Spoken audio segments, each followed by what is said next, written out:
Hello and welcome. I'm Patrick Curtis, your host and chief monkey, and this is the Wall Street Oasis podcast. Join me as I talk to some of the community's most successful and inspirational members to gain valuable insight into different career paths and life in general. Let's get to it. In this episode, Brittany gives us a front row seat to her long and winding path to land as a management consultant at BCG. Find out how she was disadvantaged as a first-generation college student, why she went back to get her MBA at UCLA Anderson, and how that propelled her into a much more rewarding and intellectually stimulating path she's on now. Along the way, Brittany has also found time to give back by founding suitcaseofjoy.org, a nonprofit that brings toys to children in remote villages in Africa and around the world. Please check it out and consider donating. Enjoy.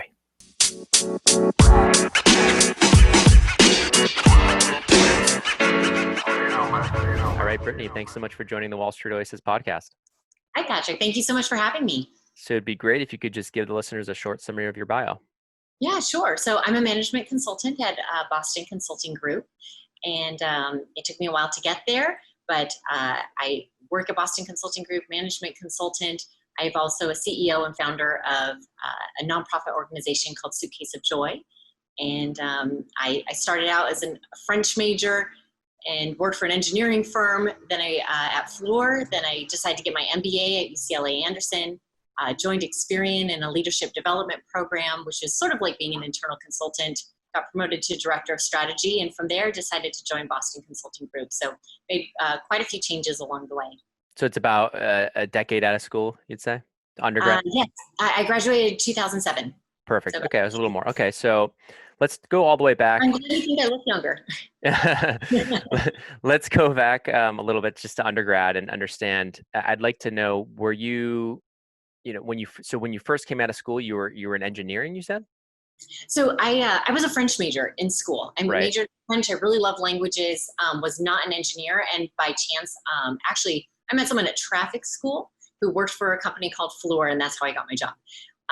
And so I really felt grateful to get that job. I was not an engineer, and I really felt insecure about not being an engineer while at that company. I joined them. Let's step back, like even just sophomore year undergrad or junior year. What are you thinking in terms of like your career prospects? Are you thinking, hey, I'm going to go work as you're a French major. Were you thinking something in languages, something in education? What were you thinking? I was thinking law. Law. Okay. So I wanted to go to law school, and I was told it doesn't matter what you major in, just get your undergraduate degree and then you can go to law school. And so I just chose languages because I really liked languages. And I wish someone had told me back then, if you're tutoring calculus and taking calculus for fun, maybe you should major in business or finance or economics. But no one told me that. And so I just thought law, and then decided I didn't want to be a lawyer and felt stuck. So when did that? So tell me. So are you doing any internships throughout undergrad or anything like that? No, I did not. Nothing. So what are you doing in the summers? Just having a good time? Well, I went to Pepperdine University. Amazing Summers place. were really great. I grew up in Orange County. Summers I worked actually, and I did take some classes at junior colleges, and then and the university to graduate. I tried to graduate early, so I graduated in 3.5 semesters. Okay. Pepperdine is not cheap, and I had to take out loans. I'm first generation college graduate, and so my family and I learned some things like. My parents did try to encourage me to get into business, and I didn't really listen. And I guess was that maybe because they were worried about the additional debt on top of undergrad, maybe law school as well? That, and they wanted me to have options, and that was something I wish I had known. That I do have to get a job when I graduate, and I don't think that fully registered in my 17-year-old head when I went. Talk to me about that, because I think that's really common. I think for me, when I was an undergrad, I kind of felt one of my main things was like, I really want a job because I don't want to depend on my parents anymore. Mm-hmm. Maybe it was different because you were paying your way a little bit yourself, and you were taking out the debt yourself. I did. Did it not feel real to you? Do you feel like there's something around that? The student loans, the debt definitely felt real, and that definitely kept me in school. Although I really liked school, I think I wanted to be a professional student. So I wanted to go to undergrad, then I wanted to go to law school. Who knows, maybe get a doctorate. It never occurred to me that I was going to have to get a job, except other than being a lawyer. I saw this might date me, but I already told you when I graduated, I saw Legally Blonde and I thought that's what I want to be. And so I just thought, law, no questions asked. And like I said, it didn't occur to me. I took business calculus for fun and was tutoring calculus, bought my first car by tutoring calculus and languages.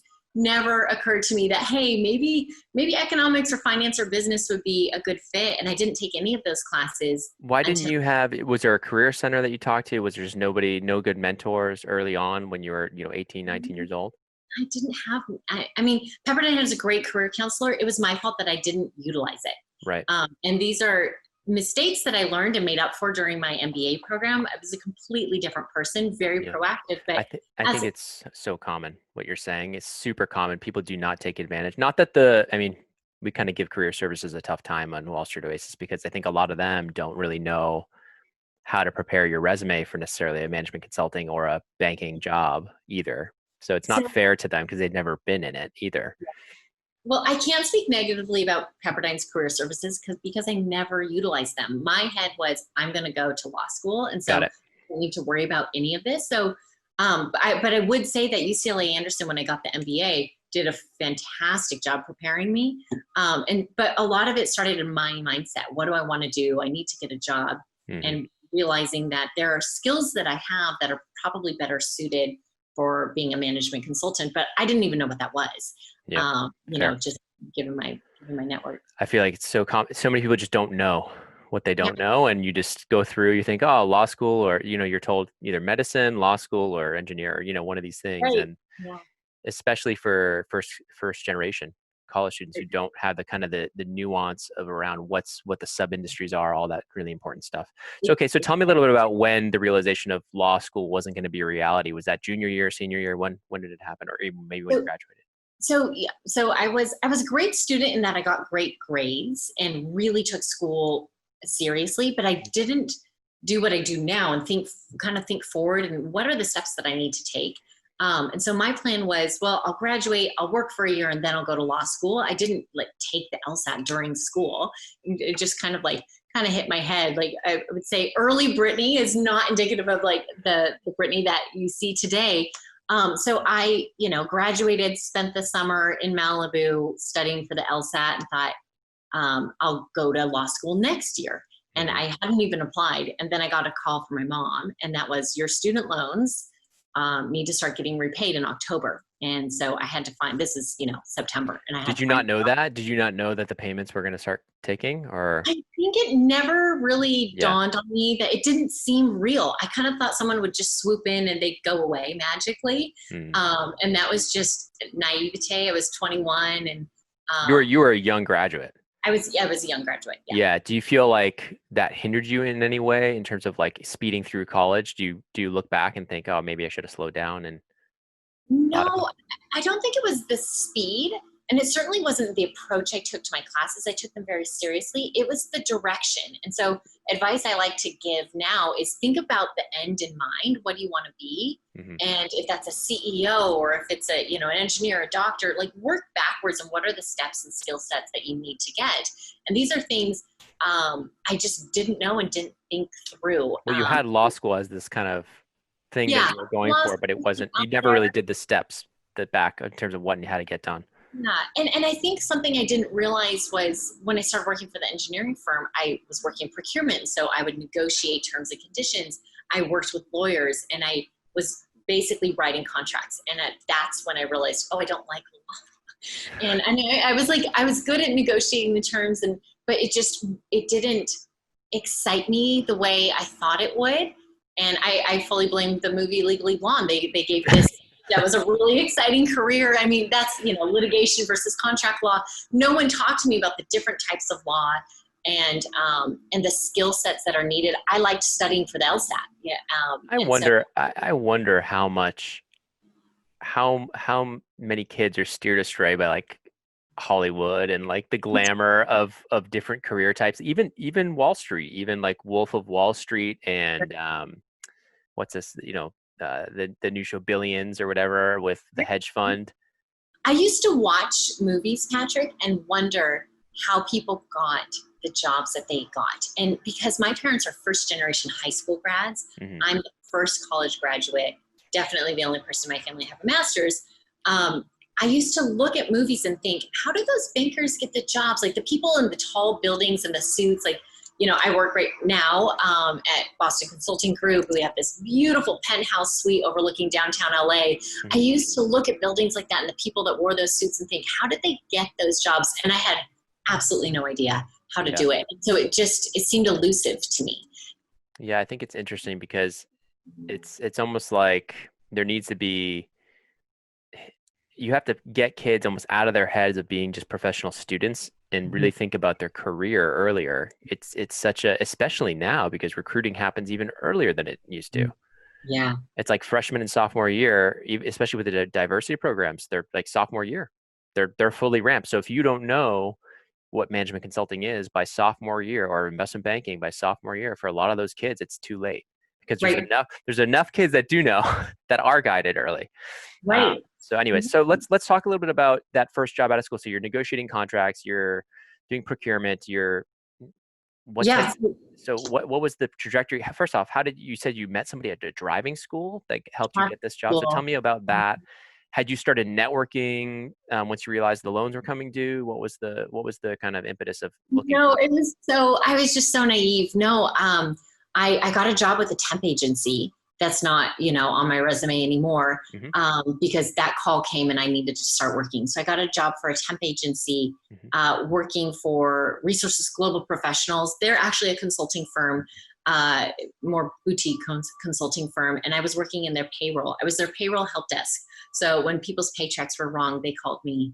And that was a real wake up to reality sort of situation for me. Angry people. Yeah. And so it was a really hard time for me, Patrick. I totaled my car on the way to work one day. So I was there for about 5-6 months. And so now I was living with my parents. My dad or my brother are driving me to work and picking me up. And I felt like my life had ended. What happened? And I had $160,000 in student loans. Oh my gosh. So I go to traffic school because of the accident. It was my fault to go to traffic school. And I met someone who worked for Fluor. And that was the first time I ever had a successful networking opportunity. And I was desperate for a job. And this really nice woman said, you should come work for Fluor. It's an engineering, procurement, and construction company. And they had a couple offices near me in Orange County. They built power plants and oil refineries. It's a huge company. And so that's how I got my first job. So I started. And you were there for a long run. I was. Much longer than I anticipated. So tell me about that transition, like how because you held several roles there. Tell me about how things progressed there and when you looked internally to move, because I think it can maybe help some listeners in terms of when should you look, when should you move, how you actually negotiated that internally with the politics and all that good stuff. Yeah, absolutely. I wouldn't say that necessarily my early career is the best model. I would say, a wise person learns from the mistakes of others. And so as people are listening to this, maybe be more proactive. So I started as an administrative assistant, just to get my foot in the door. And they had told me, work as an admin for a year and then we can get you promoted. And within 2 months, the VP that I was, working for said, enough is enough. Let's put Brittany into like they call it real department. And so I had the opportunity to join procurement and contracts. And so I moved there. That was an internal, very quick promotion, which I'm really grateful for. I had a really good mentor, still have a really great relationship with him that worked for him for almost the entire time that I was there. And so I learned how to negotiate terms and conditions, negotiate price, meet with all these vendors and sellers. I actually had so I was working and progressing in that career in procurement, and lost interest in law school. And so I felt a little lost in what my future direction was, and felt like promotion is going to be difficult for me because I'm not an engineer, and engineers are highly valued in this company. So I really didn't know what to do, but it was, this is around the time of the great financial crisis. And so I just was grateful. You're thankful to have thankful to have a job, be able to pay the debt. I thought it would be a year that I was there. I was there 7 years. And during the financial crisis, they did have a lot of, they had to lay off some people. Unfortunately, work was slower. But they sent me to Texas where we were building a power plant. So I spent almost a year in Texas wearing the hard hat, the steel-toed boots, and we were working on commissioning. a power plant that we had built. And so I got to see the construction finish, and it was responsible for helping turn over a power plant. It's sort of a big purchase for a client. You don't just hand them the keys. It's, system by system. And so I learned a lot. I learned a lot more about engineering, construction, commissioning than I ever wanted to know. But I was grateful for the job. Okay, so you're in Texas for almost a year, and then you come back to California? Came back to California. So my boss in California, he brought me back, and when they had work, and so they brought me back a little early, and I continued to work in procurement. And one day I had this epiphany. I was walking down the hall, and I knew I didn't want to go to law school anymore. Didn't know what I was going to do. Didn't feel like I could advance in the company. I had a couple of promotions, but didn't know really what I wanted or what to do. I just knew it wasn't engineering. I even thought about going back to school and getting an engineering degree, which in hindsight is, that's just not how my mind works. I'm more of a finance strategy language person. Yep. And so I had this light bulb. I was walking down the hall in the office, and I realized I should get an MBA. And I think before that point, Patrick, I honestly don't know where that thought came from, because I didn't know anyone that had an MBA. I didn't really know what an MBA was. It just suddenly occurred to me, that's what I need. I should study, business and marketing and all of these things to open up my options so that I can choose the jobs and choose the industries, choose the job function, have more control over my career. And that was a major turning point for me. I went that night and got a GMAT book and started studying for the GMAT that night. The very next day, I went to Pepperdine University, my alma mater, they had an info session for their MBA program. I went the very next day, and it was suddenly, I had years and years of no direction, and suddenly I had a plan. And it just came to your head. It wasn't like, had you even heard of what an MBA was? I honestly don't know how. I must have heard about it, but you would think maybe it was like on the radio, you heard some sort of like ad, and like it was back there, and then it just for some reason. No one told me, because like I said, I didn't know anyone that had one. Your subconscious brain was probably working on the problem of like, I don't really know where I'm going. What do I need, while you're sleeping and doing all that stuff, and then suddenly just like came to your conscious. And I think I solve problems that way. Sometimes I get the answer when I'm on a flight, or in a dream, or in a car. I think you're right. The subconscious is working on it, and without realizing it, I just felt lost. But that occurred to me, and I realized that was the answer. And so I was so excited and filled with hope, because I suddenly realized I had a potential and also a chance to start over.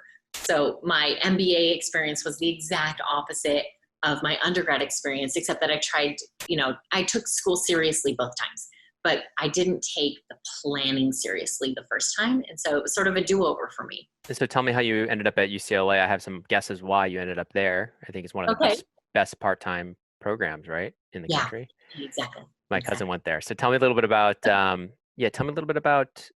just the selection process, why UCLA, and then specifically. You froze there. Oh, am I back? I don't know if I froze or you froze. Let me see here. Let me see. Yeah, so I wanted to go to an MBA program, and so my first thought was Pepperdine. They have an Irvine campus. It's my alma mater. It's a great school. And so I went to that info session, and I knew I wanted to get an MBA program. So I started studying for the GMAT and wanted to get a good enough score to get a scholarship. Pepperdine offers a scholarship if you get a certain score. So I started studying for that, and UCLA was not on my radar because I didn't think I would get it.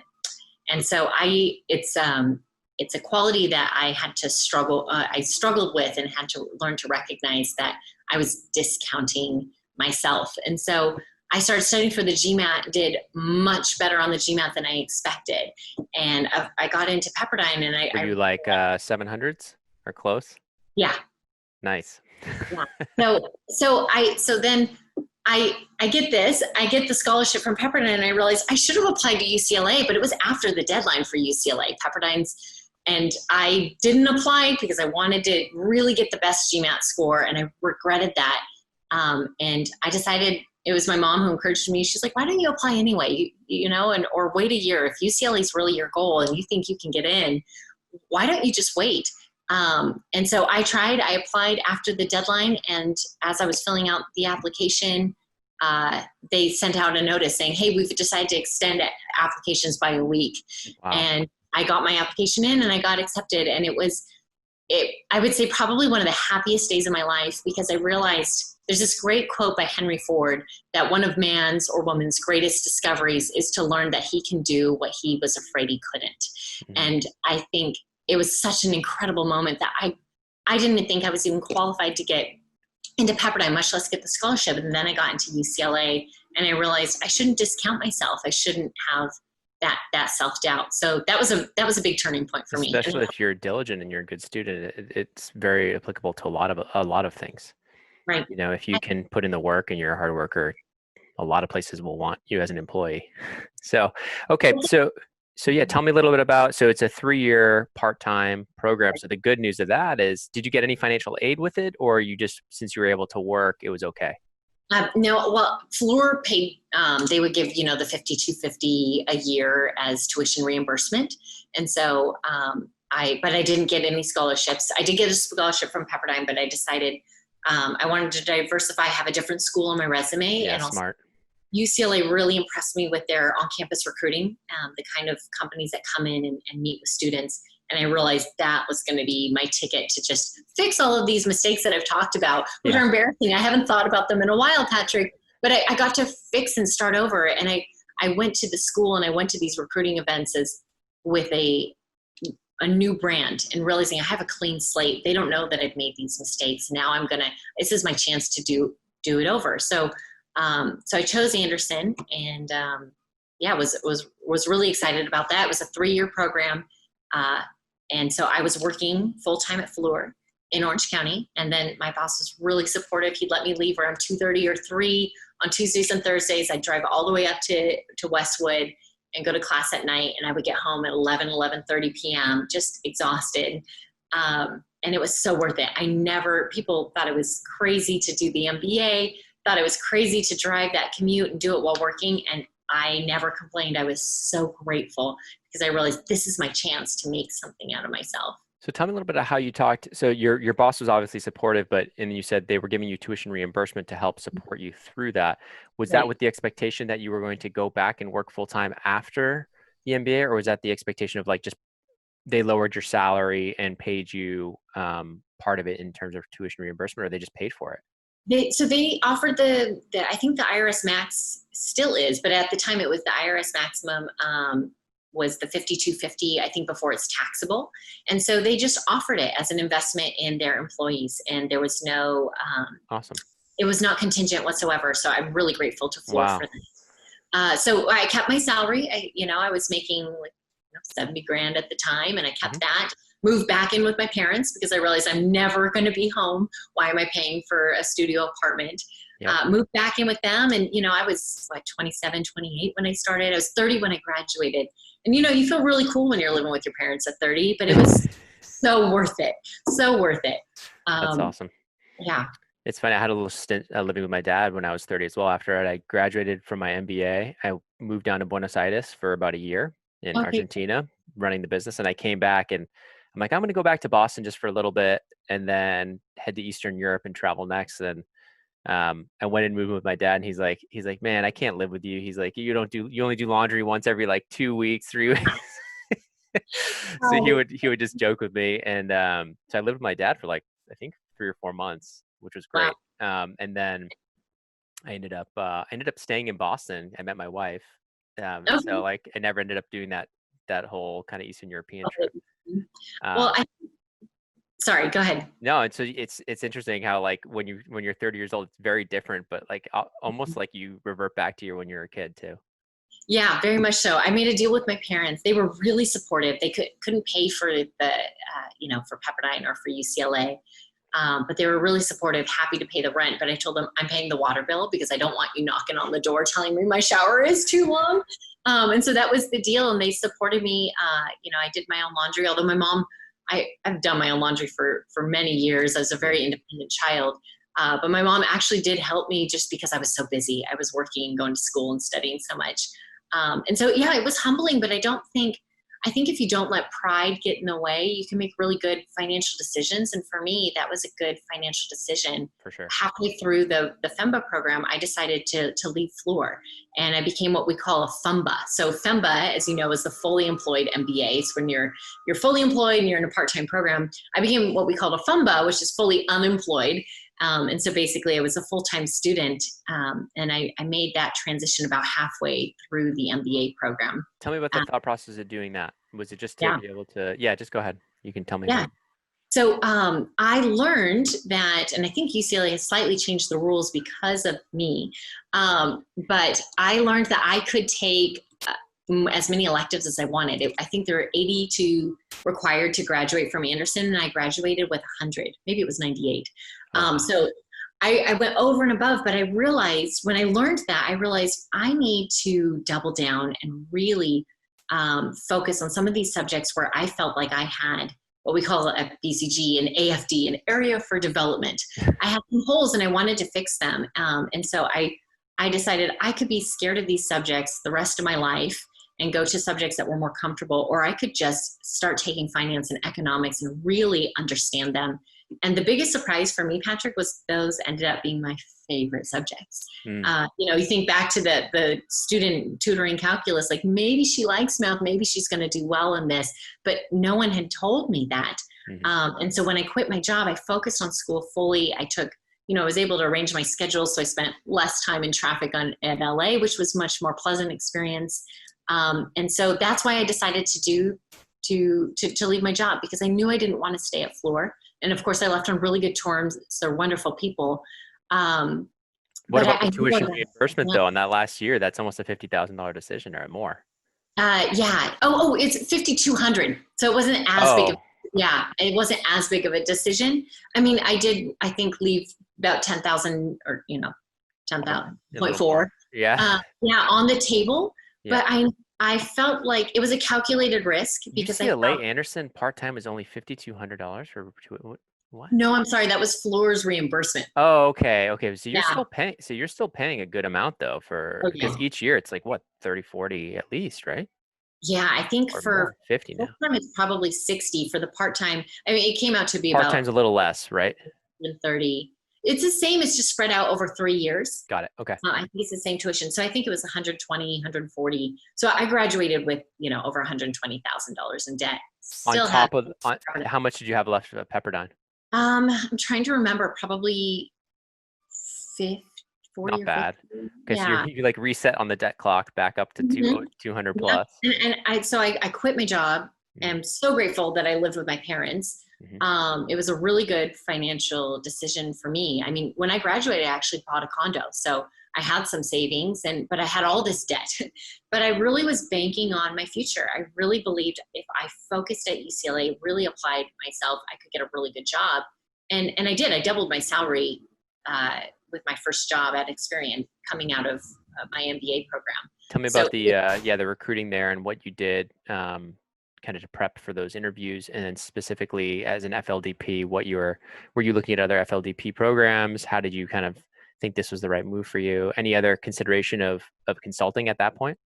So I did. I went to we had a consulting group. I went to all the consulting, case workshops, and went to all the consulting interviews for internships. And I didn't apply because I didn't think, and same thing for full-time roles, I didn't think I was going to be qualified. And so I didn't apply. I went through all the, the casing, not all the hours. This is like a pattern with you. So lesson learned. You got to try, strike out. It's good for you. Yeah. And exactly. And that's something I had to learn. So I got this great offer from Experient. They had this leadership development program, or LDP, and it was like being an internal consultant. And I really liked the idea of it. It was in Orange County, so it was going to still be near my family, a place I wanted to live. And they had a fantastic program. It was, where they paired you with a mentor. They had coaching. And so everything that they talked about seemed like a really good fit. And what really appealed to me is this leadership development program. It was like being an internal consultant where you work on cases or projects for a few months and then you move on to something else. So you get to explore different business units at Experian, as well as functionally. You could try product development, try strategy, and see where you really fit in the organization. And then out of that program, you get promoted to a director. So that just appealed to me so much. The work-life balance really appealed to me. And so I decided that seemed like a better fit than consulting for me at the time. Well, it sounds good, especially if there's obviously not a huge bonus component on those, I'm guessing, on those types of roles. It's like, 5 to 10% or whatever it is, but the base pay is pretty high, right? Coming out of MBA, it's like 150-ish. Well, when I graduated a few years ago, it was like in 120s. 120s, but then there's a bonus, so it's like 130. The bonus I think was like 15-20%, something like that. Okay, not bad. A little sign-on bonus. So it was competitive with what my friends were getting in consulting roles at the time. Not bad. Yeah. And so did you, when the LDP, is that while you were doing the part-time schooling as well? So like you were interning through after you graduated? Yeah, it was a full-time role after I graduated. Got it. And how long did that rotation last, and how many different groups were you going through? Yeah, it was an 18-month rotation program, and then you get promoted. Yeah. You typically, people will work in that program. They'll work on maybe like 6 projects or cases, 3 months at a time. I hit the ground running when I got there, and I was very proactive. So it was a very different Brittany than the previous Brittany. It's the Brittany I like try to identify with now. I realized I had made a lot of mistakes, and I was going in there with a new brand. And so I went in saying, I want to work on finance. I love finance. Subjects I was scared of even at the beginning of my MBA program. And I went in and would just have the moxie to say, I like finance. I want to work on this. And so I got to work on some competitive intelligence, deep dive analyses where the CEO actually asked me to do another one on a similar competitor. I got to report to the C-suite, got to work on a couple of mergers and acquisitions and venture investments. I was really proactive. So you did some corp dev even. You were helping with were you doing a lot of the research in terms of potential acquisitions? Were you doing the actual fund modeling in terms of trying to understand what you should pay, valuation, all that good stuff?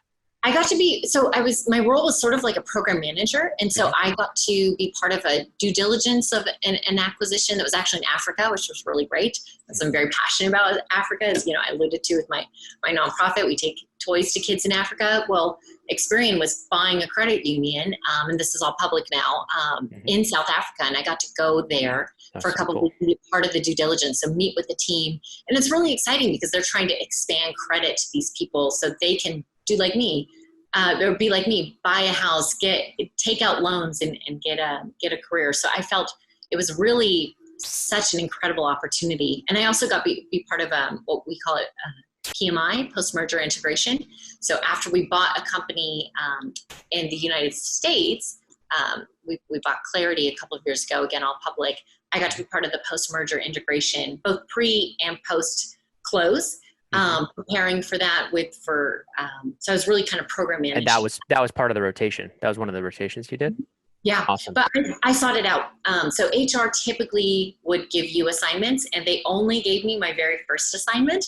And after that, I sought them out because we would get to meet with all these senior VPs and C-suite people. And why did you know you wanted to do that? Tell me what specifically kind of gave you the idea of, hey, I want to do finance. Was it because you had started taking some of those classes at UCLA and that was what interested you and you just wanted to challenge yourself, or was it something you just felt comfortable with?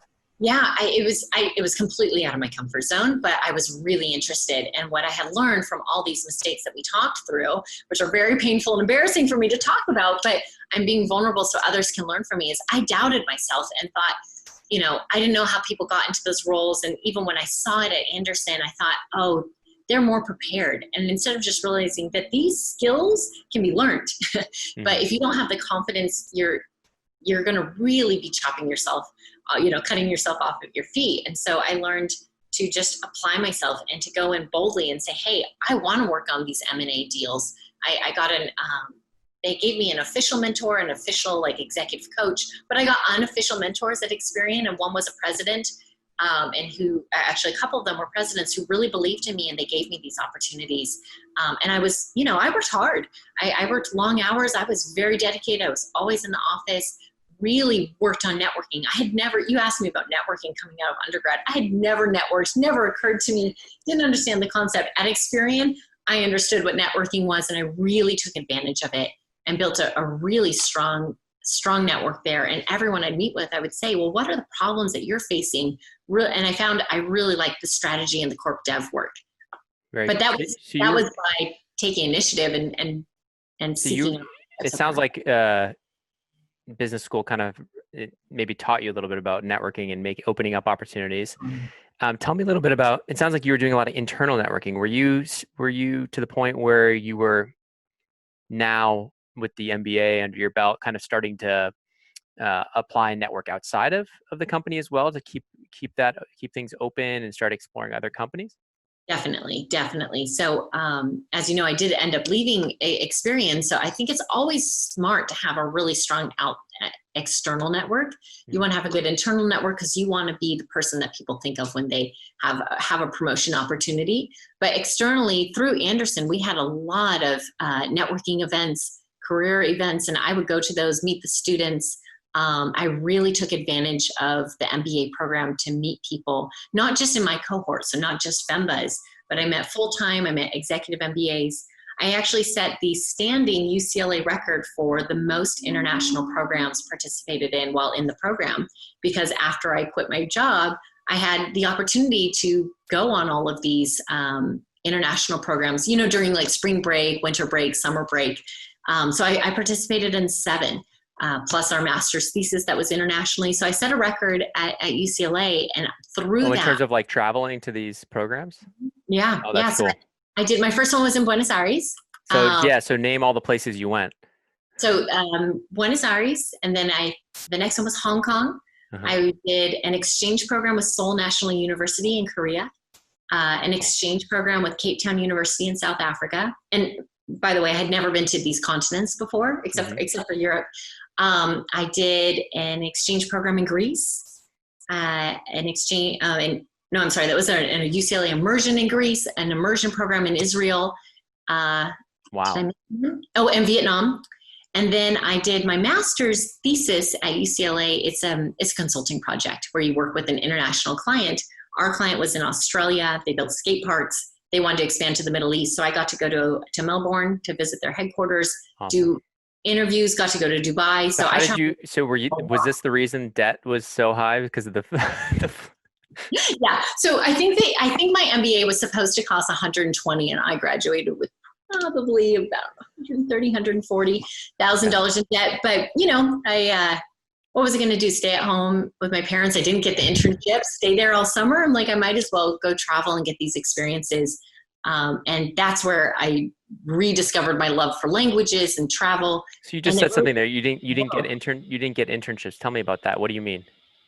So I didn't get an internship while I was at Anderson. So I thought I was going to be working at Floor, and I went to all the consulting, internship, networking events. But you never applied. I didn't apply. So what was your thought process around that? You're like, hey, I'm just going to go learn more. I need to learn more.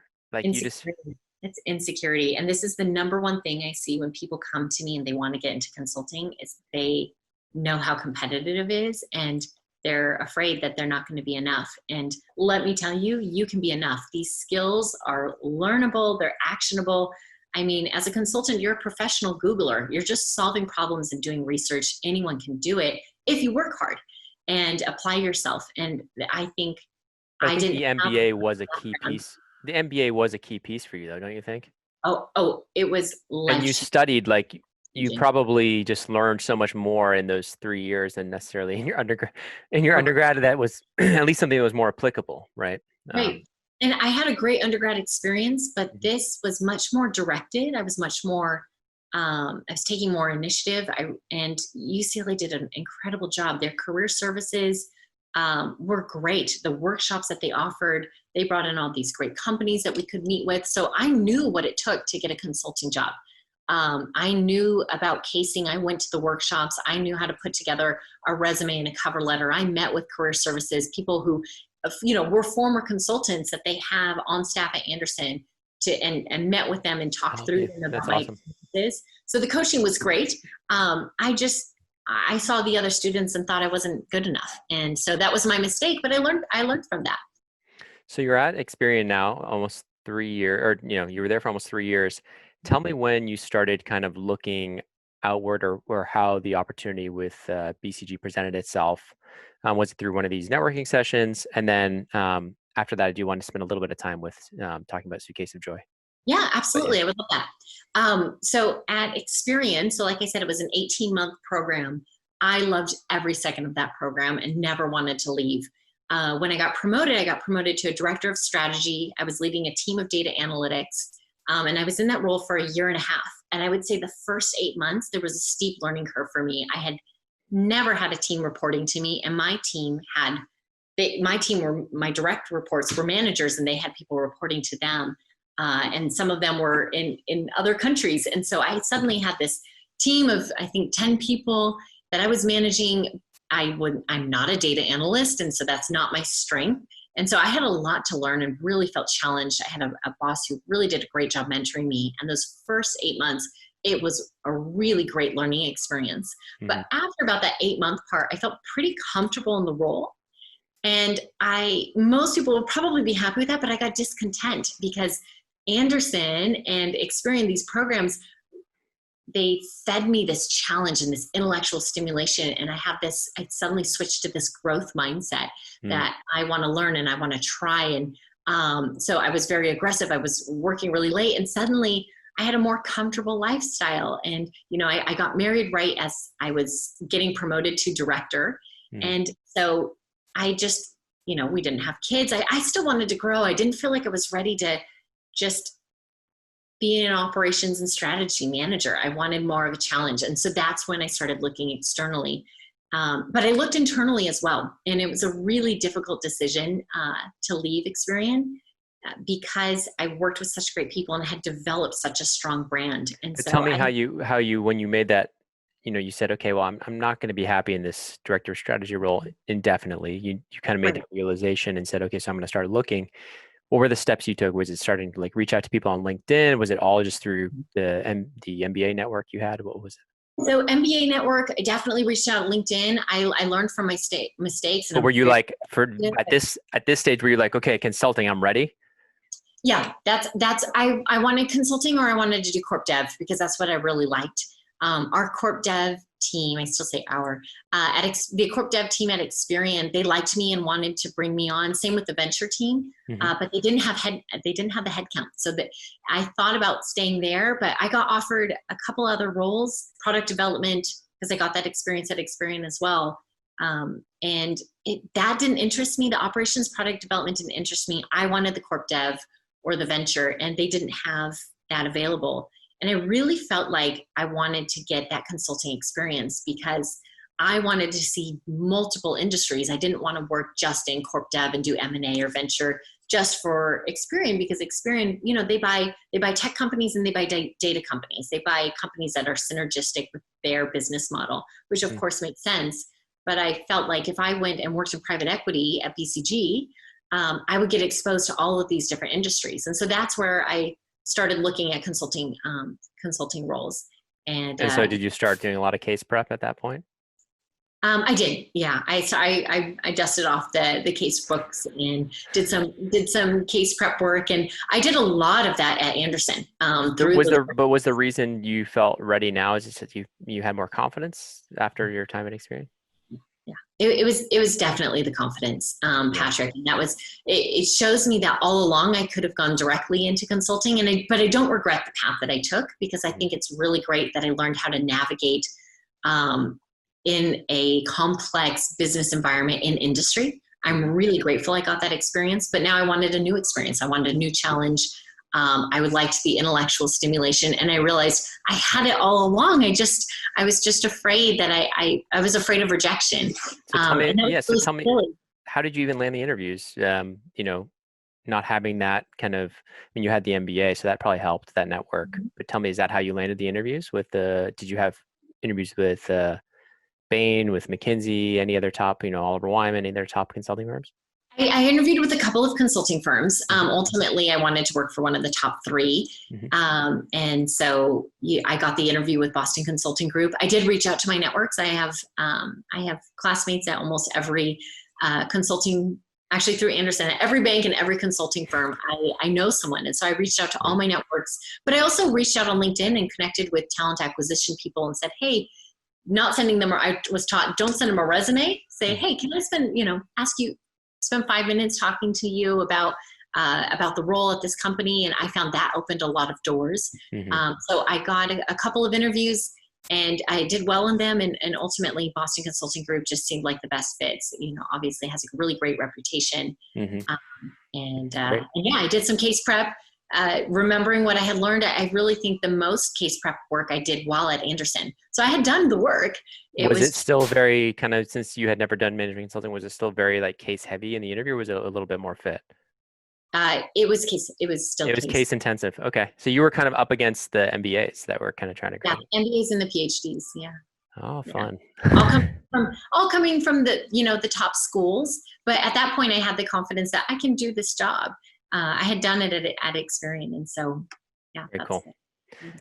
Well, congrats on that transition. It's very exciting. Tell me a little bit about, so before we call it, I want to hear a little bit more about the Suitcase of Joy. What struck me was not just the great work you're doing, but you did it kind of post MBA. Where that's almost backwards to what people usually do, because usually people want to talk about this on their MBA applications to help them. In a jaded way. Oftentimes when people say, "Oh, I'm doing this nonprofit," and you think, "Okay, yeah, to help you get into the MBA program." That's interesting, Patrick. I never thought about it that way. No, it's completely genuine. There's no so I was pleasantly surprised when I saw it was post MBA. It is. So something I didn't realize, I talked about thinking about the end in mind and working backwards, and something I didn't do in undergrad, and I started doing it in the MBA program. And what I want to be, like what I want to be when I grow up or before I retire, I always challenge people, think about like what that is and what those steps are. I want to be a CEO and an investor. So I discovered I love private equity and venture capital. And so those are the cases I work on primarily at Boston Consulting Group. And I'd love to be. What do you mean by that, the cases you work on? So you're working, private equity firms and VC are hiring you to do what type of work? To do commercial due diligence and strategy work on specific acquisitions. Yeah. Okay, cool. It's pretty exciting work. It's pretty intense. But I got that experience at Experian. Really love it. I got kind of that investment fever. So I work on a lot of cases. Also work on general strategy. I've done some ops productivity as well. Cool. But that's what really excited me. And so I always wanted to be, CEO, investor, not always, but the new Brittany wanted to be a CEO, investor, and a philanthropist. And I really thought I needed to be rich to become a philanthropist. And I realized it's not the case. And like a consultant, you can learn anything. There's so much research that's out there, and you can figure out how to put together a nonprofit, which I did. So as I graduated Experian, I mentioned I'm first generation college grad, first person with a master's degree, pretty sure I made more money than anyone in my family at that time, doubled my salary. And it hit me that maybe I could do something to give back. And while I was traveling to, Brazil and the favelas and the townships I saw in South Africa that broke my heart, I realized one day, why didn't I bring toys for these kids? I would see these kids in these poverty and they'd smile at me, and I have nothing to give them but a smile. And it realized that I'm not afraid to travel now. I travel, solo to the Middle East and Africa, speak these languages. Why don't I just take a backpack of my stuff and a suitcase full of toys for these kids? And so I did this right after I graduated. I was working at Experian, and I went Thanksgiving week to Kenya and went by myself. And I posted before I went on Facebook and Instagram, and my friends gave me so many donations. I took 2 stuffed to the brim suitcases full of toys and books, soccer balls, school supplies, clothing, games. And I went by myself and to remote villages, as well as city slums in Nairobi, Kenya. And I got addicted. And so I've gone on 3 trips like that, where I take things to these remote places in Africa, and the joy is indescribable. That's where we got the name Suitcase of Joy. I have never been happier or felt more fulfilled in my life. And I I don't want to go work for a nonprofit full time. I really like my job and the intellectual stimulation, but at the same time, I don't want to wait until I retire to give back. And I realized I can do something now. And when I realized I could, that's when I knew I should do something. And So I so started. tell me about, yeah, the plans for it. So is it something where you feel like potentially you could scale it up somehow so it's not just you going over there? Yeah, absolutely. So it started as solo self-funded trips, my way of giving back. But now we have a board. We have a 501c3, which means that all donations are tax deductible. And so now we're absolutely trying to scale. We were planning to go this fall on another giving trip, but now I have volunteers. I've got board members. We have people who are donating, and all donations are tax deductible. So we, but because of COVID, we're waiting now before we travel. So right now is really kind of fundraising. We're trying to raise awareness. So I appreciate you letting me to speak about this. And Yeah, you know, where can they go to learn more? Suitcase of Joy, is it yes, .org, .org? Okay. suitcaseofjoy.org. And then we have, social media pages, LinkedIn page. But all donations go to the children, 100%. So we all administrative fees, all the, legal filing work, I'm doing that myself and I'm paying for that because all of it goes to the kids, and no one gets more than I do out of it because it's so rewarding to see the kids. I mean, you take a soccer ball to a village in Africa and you can make $10, you can make an entire village happy. And it was really life-changing. It's really rewarding. And it's really nice that I didn't have to wait to retire, to be rich and wealthy to give back, but realize I can do that now. So, so if anyone I encourage everybody to check it out, suitcaseofjoy.org.